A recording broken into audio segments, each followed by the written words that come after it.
Yes, good morning students. आज का topic है संधि। संधि को अगर हम सामान्य अर्थ देखें तो संधि का मतलब है कि संधि हो गई, दो दोस्त थे, उनकी आपस में लड़ाई हुई और उनकी अब संधि हो गई है, उनका मेल हो गया है। या कई बार हम संधि वर्ड को देशों के लिए यूज करते हैं कि दो देशों ने इस संधि पर हस्ताक्षर किए, उन देशों में कोई संधि हुई है, कोई मेल हुआ है। लेकिन हिंदी में संधि का अर्थ है दो ध्वनियों का जोड़। ध्वनि, जो भी ध्वनि निकलती है, अ, ई, उ, ये ध्वनियों को जब हम आपस में मिलाते हैं तो इसको हम संधि कहते हैं। देखो, विद्यालय। अब ये जो विद्यालय शब्द है, इसमें विद्या प्लस आलय, ये दो संधियां, ये यहाँ पे संधि हुई है। यहाँ पे जो वर्ड है और यहाँ पे जो वर्ड है, दोनों वर्ड्स को हमने आपस में मिला दिया है।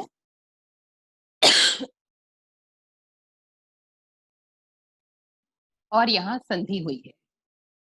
अगर हम दूसरा वर्ड देखते हैं, महा प्लस आत्मा। महा में आ और आत्मा में भी आ है, और ये दोनों मिलकर इनमें संधि हुई है और ये एक नया वर्ड हमारे पास आ गया है, महात्मा। गज प्लस आनन, ये हमारे पास वर्ड, इसको जब हमने संधि की तो ये क्या बन गया, गजानन। ये गजानन में जब संधि होती है, या एक बात याद रखनी है, जब भी संधि होगी तो हमेशा पहले शब्द के अंतिम वर्ण में होगी और दूसरे शब्द के पहले वर्ण में। अब ये कैसे, पहला वर्ड कौन सा है, दूसरा शब्द कौन सा है? ये विद्या प्लस आलय, ये पहला शब्द है और ये दो शब्द हैं, क्योंकि हमने दो शब्दों को आपस में जोड़ा और हमारे पास संधि होके एक नया वर्ड आ गया है, नया शब्द आ गया है, विद्यालय। ये एक शब्द है, ये दूसरा। ये पहला शब्द का अंतिम वर्ण या है ना, और दूसरे शब्द का पहला वर्ण आ।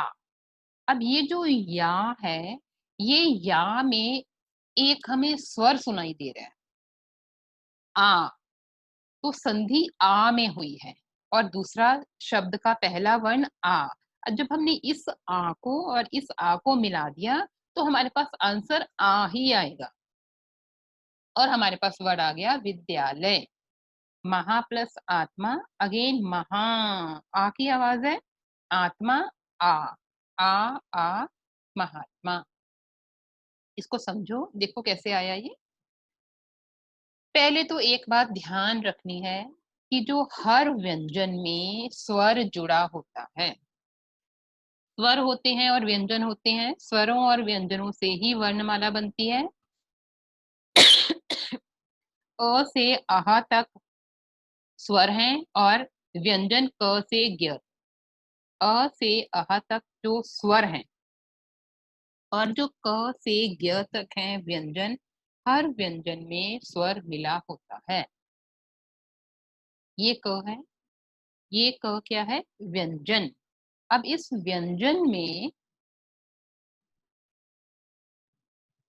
ये स्वर मिला हुआ है। जब इस व्यंजन में अ स्वर मिल गया तो ये बन गया क। अगर हम इस अ को निकाल देते हैं तो हमारे पास सिर्फ क रहेगा, बिल्कुल नहीं बोलेंगे हम, तो ये क आधा है। ग, ग, अ की आवाज आ रही है क्योंकि ग में अ स्वर मिला हुआ है। अगर ये स्वर नहीं मिला तो ये ग, ग नहीं होगा, ग, ये ग। सी, स प्लस ई, यहाँ पे भी ये आधा ही है, इसमें ई मिला तो ये बन गया सी। म प्लस उ, मु। क प्लस ए, के। बस ये आपने बात ध्यान रखनी है कि हर व्यंजन में स्वर मिला होता है। जिस भी व्यंजन में जो भी मात्रा लगी होती है वही स्वर उसमें मिला होता है। ये देखो, म में ओ की मात्रा लगी है तो इसका मतलब है कि म में ओ स्वर मिला है। अब ये ओ हमने म के साथ मिला दिया तो ये बन गया मो। संधि हमने यहाँ पे देखी है कि संधि क्या है, जब दो वर्णों को आपस में मिलाते हैं तो हमारे पास एक नया वर्ड आ जाता है। इन दो वर्णों में परिवर्तन होता है और यही परिवर्तन संधि कहलाता है। संधि की डेफिनेशन देखो, दो वर्णों के परस्पर मेल से जो विकार, विकार का मतलब परिवर्तन, चेंज, जो परिवर्तन होता है उसे संधि कहते हैं। जो भी चेंज आई है उसे हम संधि बोलेंगे। और जब हम संधि किए हुए शब्दों को अलग कर देते हैं, ये संधि है, इस संधि को हमने अलग अलग कर दिया है तो ये बन गया महा प्लस आत्मा, ये संधि विच्छेद है और ये संधि है। संधि, संधि विच्छेद, जैसे समास में हमने किया था, समास, समास विग्रह, बिल्कुल वैसे ही ये संधि है और ये संधि विच्छेद, अलग कर दिया तो संधि विच्छेद। डेफिनेशन हमने कर ली, परिभाषा कर ली है। अब देखो संधि के भेद, कि संधि कितने तरह की होती है। संधि मुख्य रूप से तीन तरह के संधि है, स्वर संधि, व्यंजन संधि और विसर्ग संधि। स्वर संधि को हम 5 भागों में डिवाइड करते हैं, दीर्घ संधि, गुण संधि, वृद्धि संधि, यण संधि, अयादि संधि। दीर्घ संधि और गुण संधि, ये स्वर संधि के 2 पार्ट हैं जो हमने इस PT2 में करने हैं। ये स्वर संधि पहला है संधि का भेद, दूसरा है व्यंजन संधि और तीसरा है विसर्ग संधि। अब इनको नाम क्यों दिया है स्वर संधि? क्योंकि स्वर संधि हमेशा स्वरों में जब विकार उत्पन्न होता है तब होती है। स्वर कौन से होते हैं? अ से अह तक, अ आ ई उ ऊ र ऋषि, ए ए ओ औ, ये आ गए। इनमें जब कोई परिवर्तन होगा तो वो स्वर संधि कहलाएगी। इसका मतलब कि जो लास्ट वाले वर्ड्स हैं, पहले शब्द का लास्ट वाला वर्ड और दूसरे शब्द का पहला वर्ड क्या होगा, हमेशा स्वर होंगे, वो हमेशा स्वर होंगे। लेकिन अगर वो स्वर ना होके व्यंजन होंगे तो वो व्यंजन संधि होगी। और व्यंजन के अलावा विसर्ग संधि होगी। विसर्ग, हम विसर्ग की मात्रा हम लगाते हैं। कैसे लगाते हैं विसर्ग की मात्रा? हमने 3rd क्लास में, 4th क्लास में किया हुआ है कैसे हम विसर्ग की मात्रा लगाते हैं। ये हम लिखते हैं ना,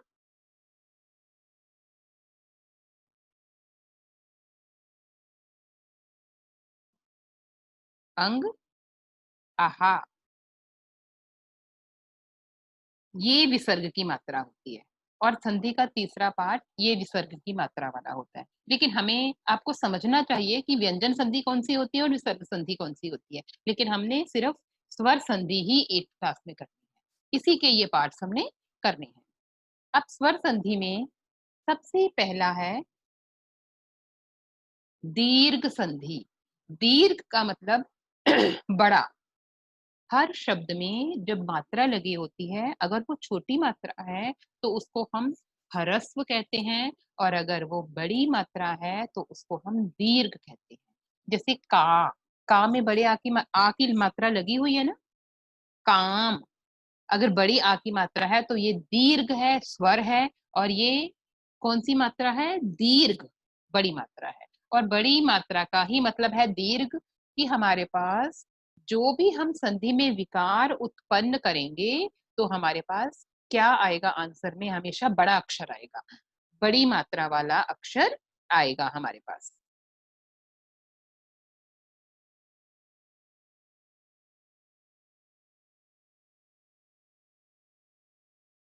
ये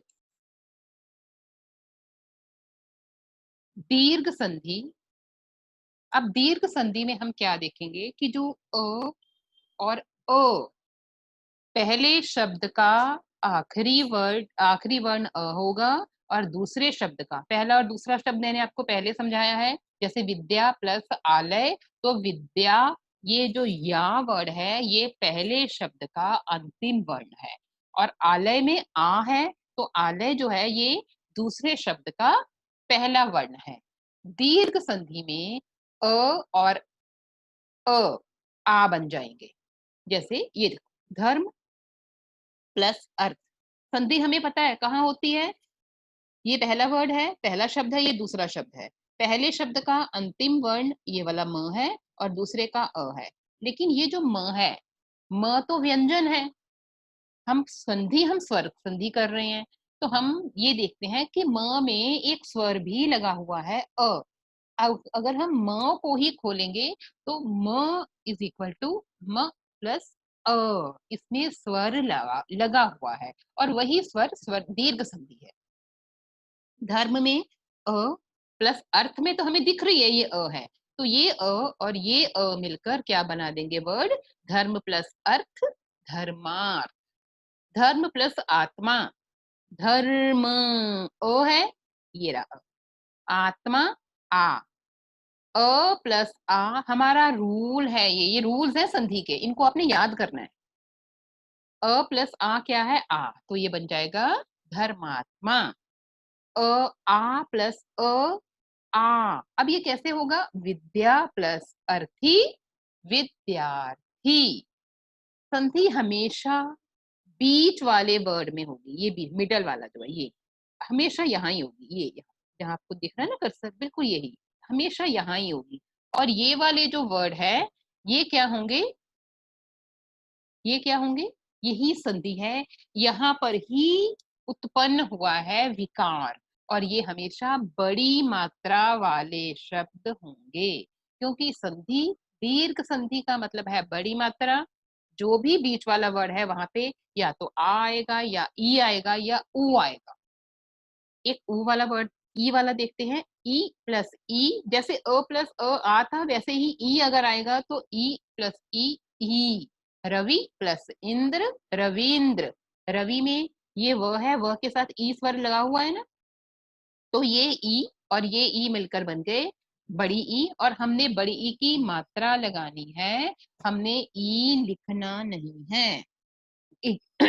गिरी प्लस इंद्र, सॉरी गिरी प्लस ईश, गिरीश। ये गी बिल्कुल ऐसे ही आ गया। र में ई की मात्रा है, संधि हमने ई के साथ की है, र बिल्कुल वैसा ही रहेगा। र में हमने कोई चेंज नहीं लेकर आना, हमने चेंज इसमें ई में लेकर आना है। गिरी प्लस ईश, गिरीश। मही प्लस इंद्र, महेंद्र। मही प्लस ईश, महीश। क्योंकि रूल कह रहा है बड़ी ई और बड़ी ई मिलकर बड़ी ई बनाएंगे। यहाँ बड़ी ई ही रहेगा, यहाँ बड़ा आ ही रहेगा। उ प्लस उ, उ। सु प्लस उक्ति, सूक्ति। यहाँ पे एक ही वर्ड है, यही जब इस उ के साथ मिलेगा, छोटा उ प्लस छोटा उ बड़ा बन जाएगा, तो इस स में उ बड़ा लग जाएगा और ये बन जाएगा क त, बिल्कुल ऐसा ही आ जाएगा। सूक्ति, उ प्लस ऊ, ऊ। सिंधु प्लस ऊर्मी, ऊर्मी होता है लहर, हिंदी का वर्ड है प्रॉपर। ऊर्मी का मतलब होता है समुद्र की लहरें, वो लहर। सिंधूर्मी। वधु प्लस उर्मी, वधूर्मी। वधु प्लस उत्सव। हम वधु हमेशा ही बड़े ऊ की मात्रा, हम यहाँ पे छोटा ऊ नहीं लगा सकते, क्योंकि वधु हिंदी में प्रॉपर बड़े ऊ की मात्रा के साथ ही लिखा जाता है। और इसको याद कर लो, जब वधु लिखना है तो बड़े ऊ की मात्रा ही रहती है, क्योंकि आप मिस्टेक करते हो, आप वधु में छोटी ऊ लगा देते हो, वो गलत है। क्योंकि रूल भी हमें क्या कह रहा है, ऊ बड़ा ऊ प्लस बड़ा ऊ, बड़ा ऊ। यहाँ बड़ा ऊ ही आएगा, यहाँ बड़ी ई और यहाँ बड़ा आ।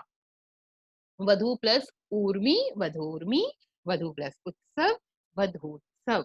ये सारे वर्ड्स आपकी बुक में बहुत सारे एग्जाम्पल्स दिए हुए हैं। जब आप उन एग्जाम्पल्स को एक बार देखोगे तो आपको ये दीर्घ संधि पूरी तरह से क्लियर हो जाएगी। दूसरी है गुण संधि। गुण संधि थोड़ी सी डिफिकल्ट है दीर्घ से।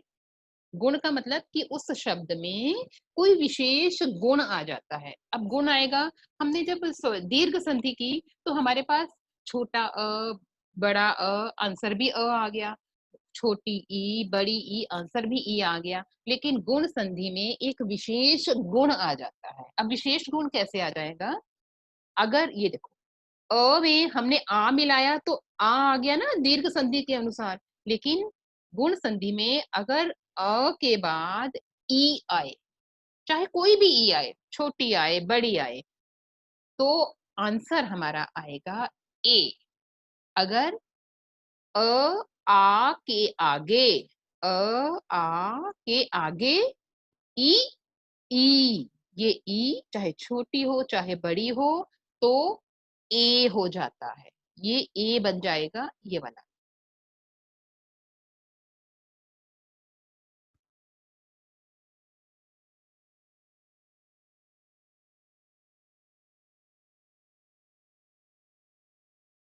ये देखो, ये ई है ना? हमारा रूल यही कह रहा है कि ये ई आएगा, क्योंकि रूल हमारा कह रहा है कि अ के बाद अगर ई आए तो ए बन जाएगा। ये ए बन जाएगा। और अगर अ और आ के बाद उ या ऊ हो तो ओ बन जाता है। अगर अ के बाद ऊ हो, बड़ा ऊ हो, छोटा ऊ हो, तो हमारे पास क्या बन जाएगा? ओ बन जाएगा। ओ आ गया, ये ओ आ गया यहाँ पे सेम, क्योंकि रूल हमारा कह रहा है कि आ के बाद ऊ हो तो ओ बन जाएगा। और अगर अ या आ के बाद री हो, री की मात्रा ऋषि वाली मात्रा हो, तो अर बन जाता है, ये वाला अर बन जाता है। अब ये समझना है अब आपने, और बड़े ध्यान से समझना है कि कैसे अ और र बनेगा।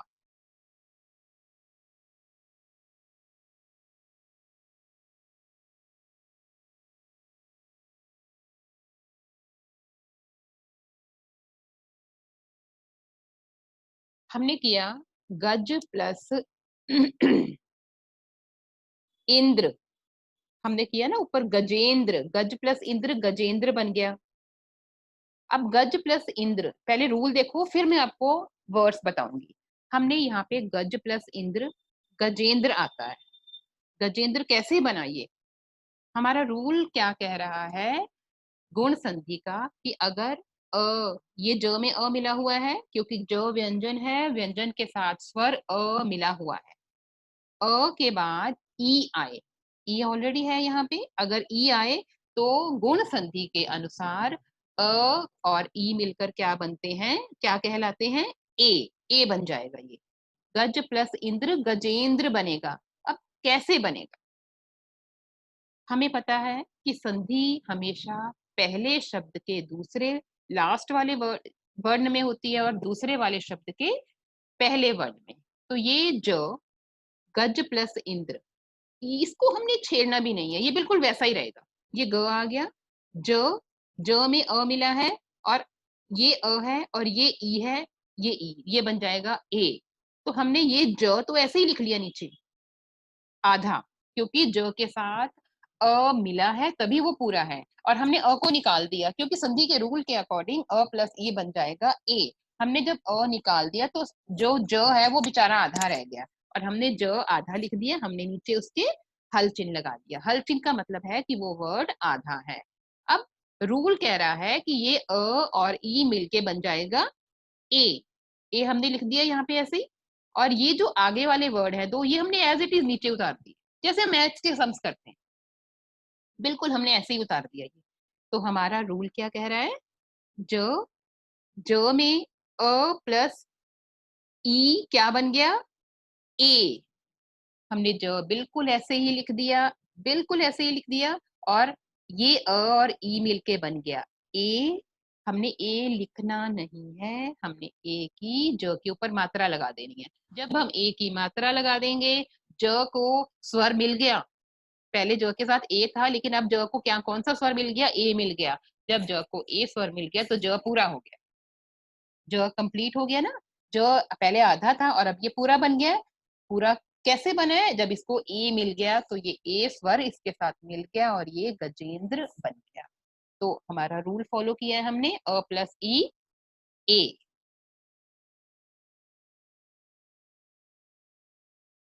अब देखो, गज प्लस इंद्र गजेंद्र, सुर प्लस ईश सुरेश, रमा प्लस इंद्र, रमेंद्र। क्योंकि आ के बाद ई है, आ के बाद कोई भी ई है, हमने ए लगाना ही लगाना है। लंका प्लस ईश, लंकेश।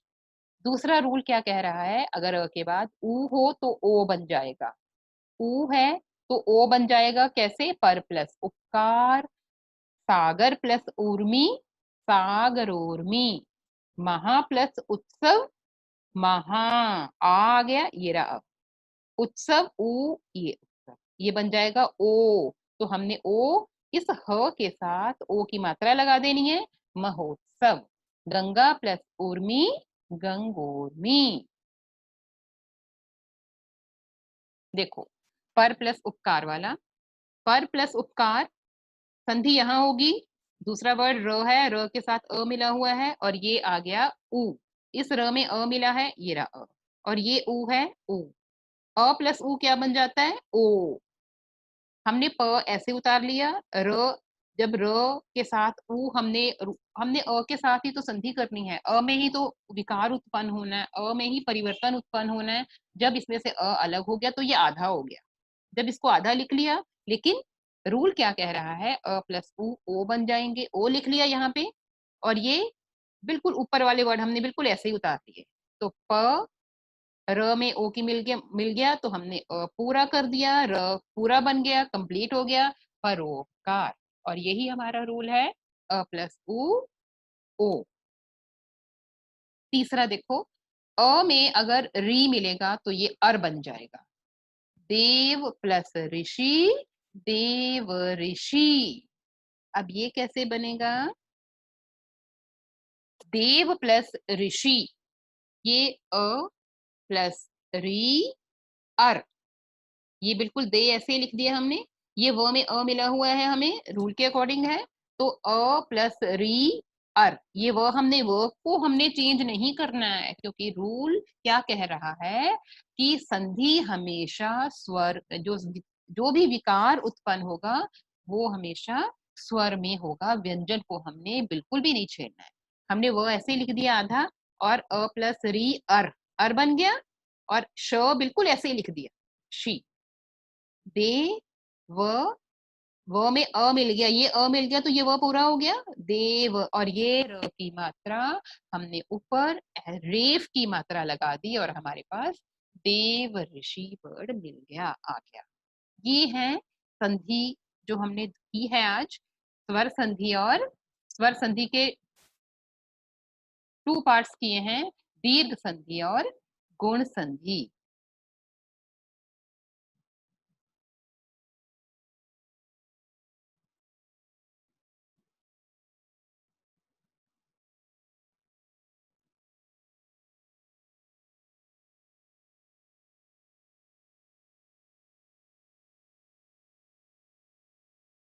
हाँ जी बेटा, ये आपकी बुक में संधि ऐसे दी हुई है।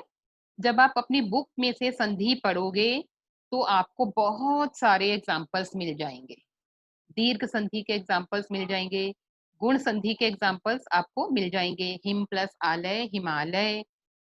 अल्प प्लस आयु, अल्पायु। और यही रूल्स के अकॉर्डिंग जब आप इस संधि को देखोगे तो आपको पूरी संधि क्लियर हो जाएगी। और आपने ये जो पेजेस मैं आपको दिखा रही हूँ, आपकी संधि के पेजेस हैं, इनमें से सारे वर्ड्स आपने पढ़ने हैं। जब आप जो मैंने अभी आपको आज समझाया है उसको ध्यान में रखकर ये सारे वर्ड्स पढ़ोगे तो आपको बिल्कुल संधि क्लियर हो जाएगी।